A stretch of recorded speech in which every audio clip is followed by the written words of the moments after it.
తనను ఎమ్మెల్యేగా గెలిపిస్తే అభివృద్ధి ఎలా ఉంటుందో చూసి చూపిస్తా అంటున్నారు విజయనగరం జిల్లా నెల్లిమర్ల నియోజకవర్గ కూటమి అభ్యర్థి లోకం మాధవే. తనను గెలిపిస్తే చెప్పిన మాటకు కట్టుబడి ప్రజల జీవితాలు మారుస్తా అంటున్నారు. ఎన్నికల ప్రచారంలో చివరి రోజు నెల్లిమర్ల మండలంలో పర్యటించి తనకు ఒక్క ఛాన్స్ ఇవ్వాలని కోరారు.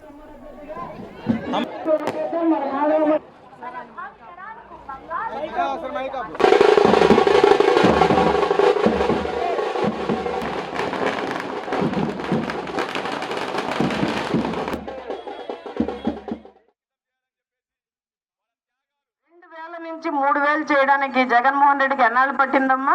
5 ఏళ్లలో చాలా మందికి పెన్షన్లు కూడా తీసేసాడు. మీకు తెలుసా విషయం? చాలా మందికి తీసాడు, మీకు ఇవ్వలేదండి. మీ దాంట్లో రోడ్డు వేయడానికి క్రషర్ బుక్ వేస్తారు. అక్కడ నేను చూసాను ఆ రోజు. అది రోడ్డా చెప్పండి? అది వెంటనే పోతుంది వర్షం పడ్డదంటే. కాలువలు ఎక్కడ కట్టలేదు సరిగ్గా, ఎక్కడ నీరు అక్కడే ఉండిపోతున్నది.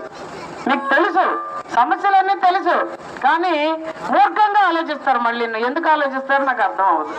కాబట్టి నా పాలన ఎప్పుడు మీరు చూడలేదు. ఆయనకి 2 సార్లు అవకాశం ఇచ్చారు. ఒకసారి నా పాలన చూడండి ఎలా ఉంటుందో. ఏమంటారు?